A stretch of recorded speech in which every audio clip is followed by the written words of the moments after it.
Nagwala ang 5 matatanda. Biglang huminto ang lahat dahil sa isang mahiwagang kapangyarihan.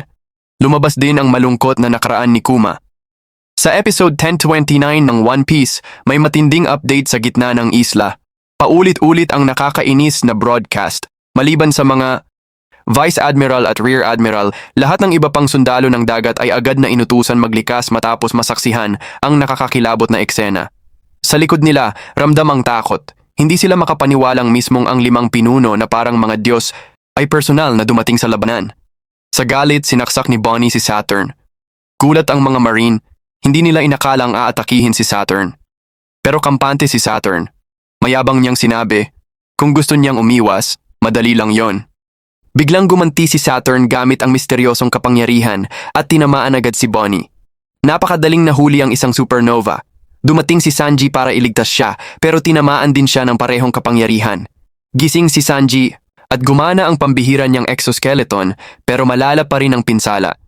Hinugot ni Saturn ang talim mula sa kanyang dibdib at sa isang iglap nawala ang sugat at bakas ng dugo.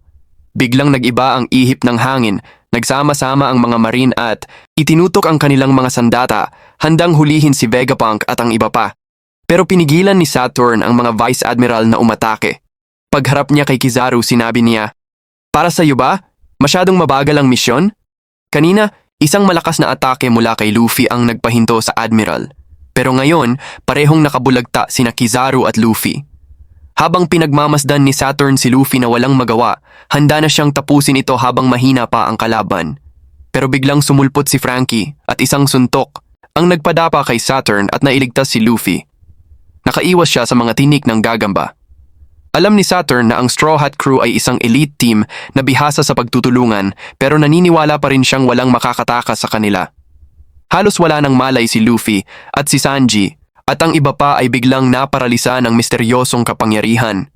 Wala nang makakapigil kay Saturn, mukhang kamatayan na lang ang tanging natitirang daan. Bago niya patayin si Bonnie, isiniwalat niya ang madilim na katotohanan na si Kuma ay pinahirapan ng sarili niyang ama. Mula pa pagkasilang ni Kuma, nakatakda na siyang maging alipin dahil meron siyang lahing Buccaneer, isang tribong itinuturing na nagkasala sa mundo. Katulad ng Lunarian tribe, bigla na lang silang naglaho.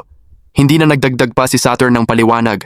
Lahat ng Marine ay tinutok ang baril kay Bonnie.